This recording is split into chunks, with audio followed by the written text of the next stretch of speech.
Hey everybody, welcome back to another one of my Opening Tee podcasts, the first podcast in the Awesemo Golf Podcast series. They are three of them, and a simple reason why I do that if you are joining me for the first time is because I like to break it up into specific segments that I believe are important in making PGA DFS lineups each and every week. And I just don't feel like doing it all in an hour. I think that people will get bored, even if you're listening at 1.5x. I just feel like this is a better way to consume the content. If you guys disagree with me, feel free to reach out to me and say, hey, Jason, can you put all three of these together at the end of the week and throw it out there? I definitely can. I can do that if that is of interest to everybody else. So, if this is your first time joining, I appreciate it, and how I do and start off each and every week is my foursome of facts from the previous week. So if you missed the action or just wanted a quick recap, I'm here to give it to you. So first off, we're going to start off with Michael Thompson and perseverance paying off, and of course a good putting week never goes hurting against that, as Michael Thompson 7 years in between victories. Last one back in 2013 at the Honda Classic. Tough event down there, but like I said, perseverance paying off. The putter was fantastic for him all week, as well as his irons. Not overly long off the tee, and certainly don't have to be there at Tpc Twin Cities. Renato Paratore over on the European Tour wins against a pretty strong European Tour field. I would say on a normal week, it would be considered a little bit stronger. He's a 22-year-old or 23-year-old from Italy. Real lot of talent. It was his second good start since the return of play. So definitely a name to be watching out for. I'm not sure if... I know that they just waived the quarantine for international golf players coming over here. So if that win did move him into the PGA Championship, which I don't think it did, but if it did for Paratore, maybe a name to keep on the lookout for. Okay, the next one I want to talk about is the huge names missing the cut and withdraws. How much of a leg you can get on the field, of course, if you get that right. But getting it right is, of course, never easy. But there's a sentiment that goes to lineup building that I think can help with this. And if you're a multiple enter of lineups, multiple mass enter of lineups, one of the things that you can look to do to differentiate your lineups is skip a lot of the people up in the 11K range or 10K range. Now, granted, Tony Finau and Matt Wolff ended up being the higher priced chalk that ended up working out, right? Tony Finau came in a tie for third, and Matthew Wolff came in a tie for 12th, while Harris English, he was right around there as well, pretty highly priced.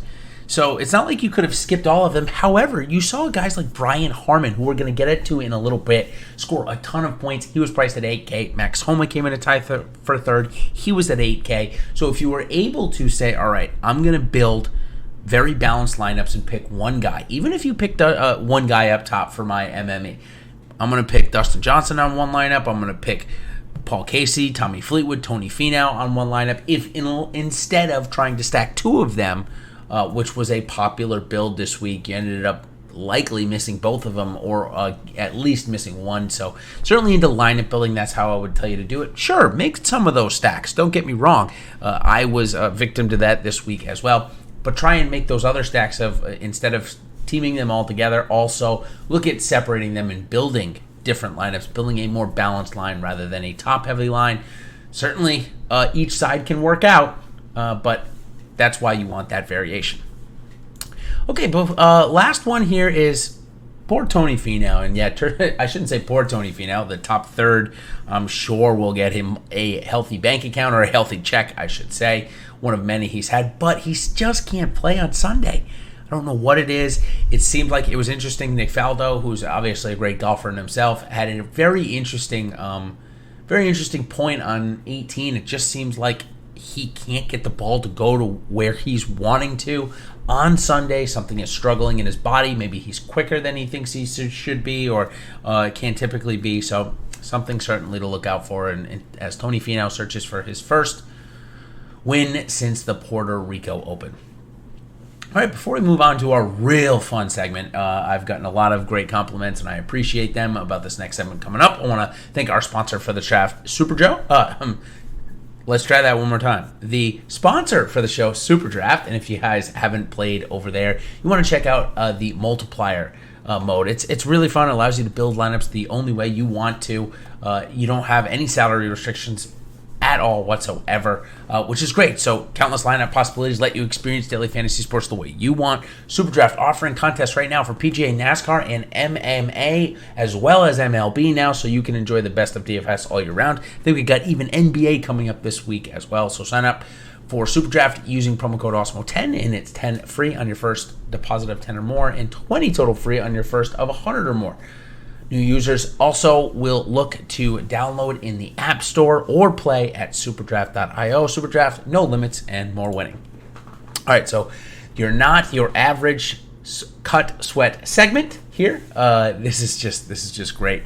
Some really fun stuff. In fact, I had so much that I didn't even have to go into the strokes gained putting side to fill it out, but I will give you a couple of those names at least at the end of them. Maybe guys that we can look for this week that might have a chance to be able to bounce back, that could be playing on there's 2 tournaments coming up this week, which I'll also get into. Okay, so Brian Harmon, he needs a 64 on Friday after an opening round of 76. He shot 33 on the back nine, which was his front. So he needed 31 on his final 9 holes. He birdied 2, 3, and 4, and then bogeyed 5. All hope looked like it was lost as he was playing 7, 8, and 9, which 8 and 9 were playing very difficult. He parred the par 5, 6, so really all hope looked lost, but nope. He holed out from the middle of the fairway on 7 for eagle to shoot that 64 and get himself inside the cut line. And man, this guy was crazy this week.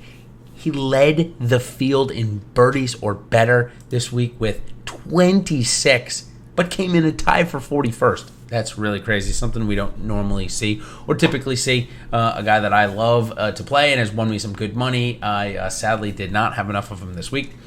Now we'll switch over to the negative side. I like to start off with a positive. Now it's going to be a slew of negativity here. I apologize, but Ricky Barnes, this is the worst one of the week by far. At the 18th hole, if you guys did watch the play, it was a par 5 over water. Both the tee shot and the approach shot have water problems, but Ricky Barnes, he put it out in the middle of the fairway, had 244 yards out. You know, for me, it's a 4-wood, something like that. For him, it's probably a 4 or 5 iron, something like that. The only thing he can't do is leave it short, because that brings double into play, and he needs a 6 or better to get a paycheck here. He left it short. He had to drop. He put it into the fairway bunker. He chopped it out to 16 feet and missed the 16-footer for bogey, doubling, going from -3 to -1 and missing the cut. Brutal. How about Derek Ernst here? He had a 5-footer for eagle on the same hole, and he missed it after getting all the way back and playing well. He couldn't do it. Jonathan Bird, he needed to make a birdie from 233 yards on the 18th. He couldn't do it. Grace missed a 230. Brendan Grace, I'm talking about. Bubba Watson, he shoots 74 after an opening round of 4 under to miss the cut. Bo Hostler, he needed to get up and down from 50 feet. He had a 10-footer after a chip that was decent, left himself a chance to make the cut. He missed. Rich Beam, how about the PGA champion Rich Beam? He needed a 17-footer. He missed it. Castro, he needed a par on the 9th hole. He couldn't do it. Made bogey. JJ Spawn, he missed a 26-footer. Ventura missed a 31-footer. Bramlett missed a 22-footer. And Ben Taylor, here's a real bad one. Another bad one this week.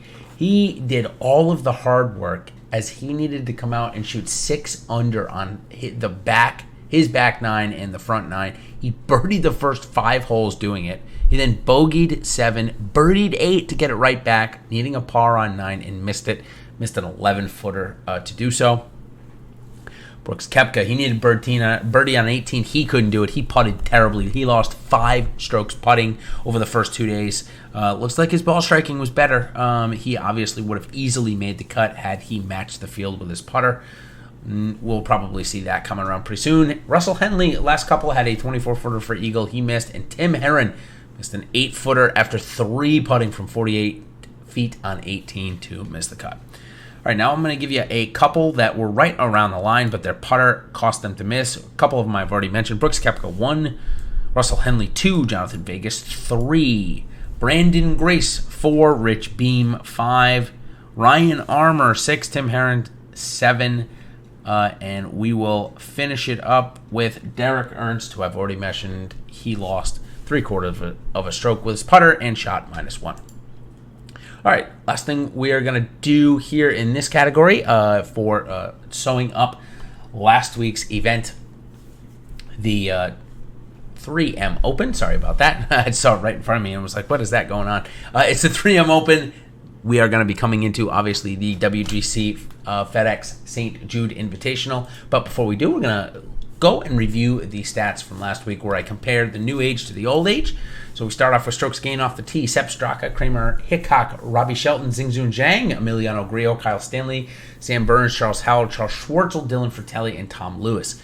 Now, really interesting here. We're going to see a bunch of those guys on the driving accuracy, so maybe accuracy a tidbit more important here at TPC Twin Cities. Kyle Stanley, Kramer Hickok, Ryan Moore, Robbie Shelton, Stuart Sink, Emiliano Grillo, Charles Howell, Xingjun Zhang, Dylan Fratelli, and Norlander. So maybe a 60% crossover there or something around that range. Funny enough, though, when we go and check out the driving distance, Sepp Straka is there. Luke List led the field, though. Brendan Hagee, Sam Burns, Tony Finau, Pat Rogers, Peter Uihlein, Adam Schenk, Cameron Davis, Sepp Straka, Matt Wolff, and Tom Lewis. So more crossover in the driving accuracy portion than there was driving distance for here this week. And that's just how it works sometimes. Of course, when you find a golf course that you can really take advantage of with your driver, that's when you find driving distance obviously have a higher correlation for the strokes gained off the tee. All right, let's move on to the approach. Tony Finau had a great week with his irons. Bad week with his putter, or not good enough week with his putter, I should say. Matthias Schwab bouncing back. Hank Libiota, Mike Thompson, Ryan Moore, Chris Baker, Jason Duffner, Henrik Norlander, Robbie Shelton, Tom Hoagie, Nick Watney, and Max Homa round out the top 10. And we switch to greens and regulation. We do see a couple: Ryan Moore, Kyle Stanley, Mike Thompson, Tony Finau, Tom Lewis, Matthias Schwab, Tom Hoagie, Stuart Sink, Pat Perez, and Henrik Norlander. So maybe about a 50% crossover there. So certainly if you're hitting the greens each and every week, it should certainly help you. Last one we're going to do is the strokes gained putting and the birdie review, and then we're going to go into this week's WGC event. Okay, strokes gained putting. Mike Thompson got it done this week. Richie Warinsky, Alex Noren, Aaron Badley, Bernd Wiesberger, Cam Tringale, Matt Wolff, Brian Harmon, Harris English, Charles Howell, Michael Gellerman, and Bo Haug. Interesting. There was actually a lot of guys that I talked about in my strokes gain analysis article that again showed up here. Aaron Badley being 1, Alex Noren being 2, Harris English being 3, Brian Harmon being 4. So the good putters finding a way to putt well again here this week. All right, and putts per GIR, a lot of crossover, of course. Harmon, Zhang, Wierenski, Schwartzel, Koepka, Noren, Chase Koepka, that is. That is not Brooks. That is Chase Koepka there. Alex Noren, Emiliano Grillo, Tony Finau, Siwoo Kim, and Sepp Straka. Okay, I already mentioned Brian Harmon as we go into our birdie review, the last thing we do. Dylan Fratelli had 25. Brian Harmon had 26 birdies or better. Emiliano Grillo, 24. Where Charles Howell, Richie Wierenski, and Harris English had 23. And the winner of the event, Michael Thompson, shows you how bogey avoidance is super important. Michael Thompson had 22 birdies, only 3 bogeys. Adam Long, Robbie Shelton, Cam Tringale, Max Homa, Charles Schwartzel, and Bo Haug also all with 22. All right, so we have got, before we turn into the WGC this week, I want to make note, we've got a awesome 2 weeks of golf coming up. This is a fantastic field here this week. Now, granted, it is a no-cut event, but that's what we want to see because in 2 weeks, we've got a major. We want to see all of the best players in the world, where they're at in their game as we head in to the PGA Championship in 2 weeks, where DraftKings has put out already 2 millionaire makers for you wicked high rollers, the $7,400 buy-in, and of course, for normal people like myself, the $20 of course, Millionaire Maker buy-in is back for the PGA Championship. All right, so let's focus on this week first, though, where DraftKings is offering $500,000 to first place for a $25 buy-in. The course is Tpc South Winds. It is a par 70, 7,300 yards, or just shy of it. 4 par 3s, 196, 171, 162, and 239. Relatively easy. 12 par 4s, though, very tough. 434, 401, 485, 445, 482, 457, 465, 406, 472, 400, 490, and 453. So a lot in that 475 to 500 range this week. 2 par 5s, 554, and 530. So a lot of DraftKings point scoring. Also in those, almost 30% of the scoring last year came from those two events. Also, holes 1 to 3 end up being some of the easiest, 1, 2, and 3, 3 being the par 5. So if you're looking for a showdown edge, certainly take a look at if they do end up splitting the tees for the tee times on Thursday and Friday. For your showdown events, maybe you want to focus on guys going off the back to give them 9 holes to kind of get settled in their round before we get started.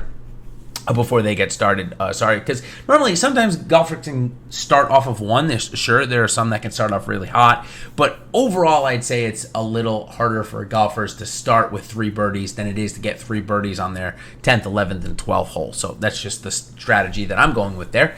It is a no-cut event.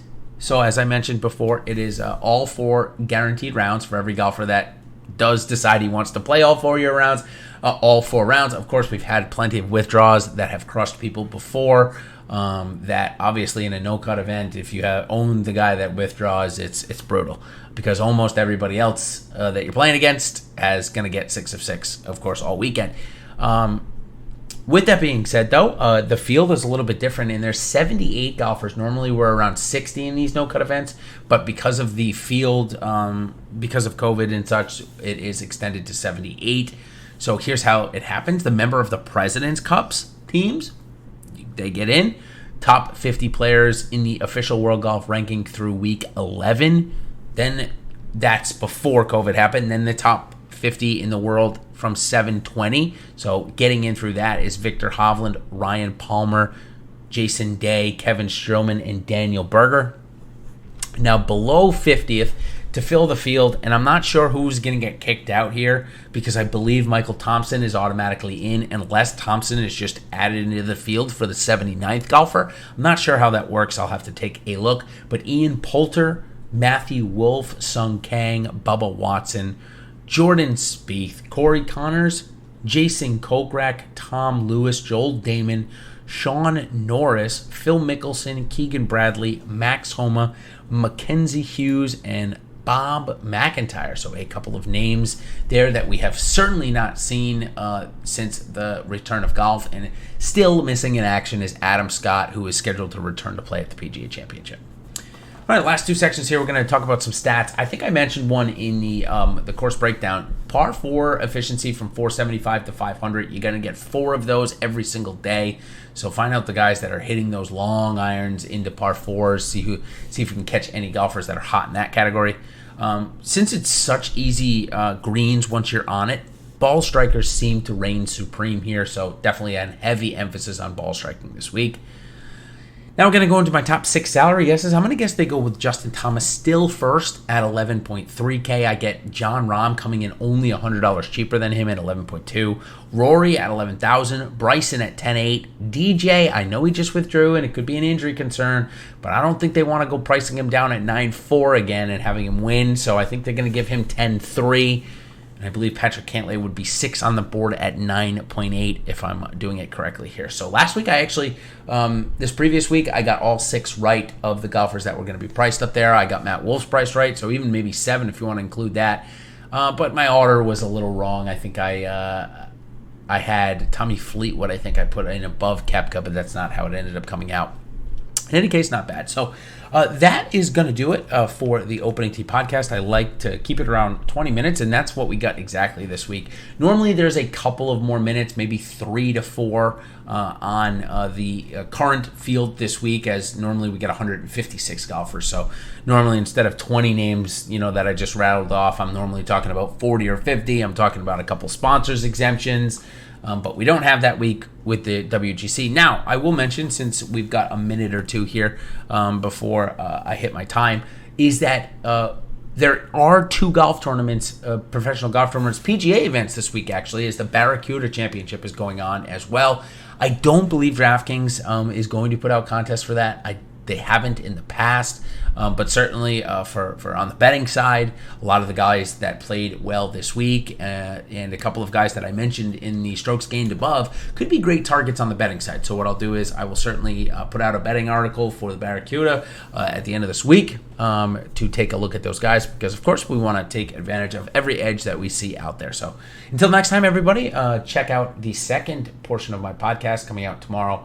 probably afternoon to evening, the Fit and the Forum podcast, and of course, wrapping it all up with the Against the Grain on Wednesday. So thank you for joining, and I wish you guys the best of luck for the WGC FedEx St. Jude this week, and we will see you on the other side. Cheers.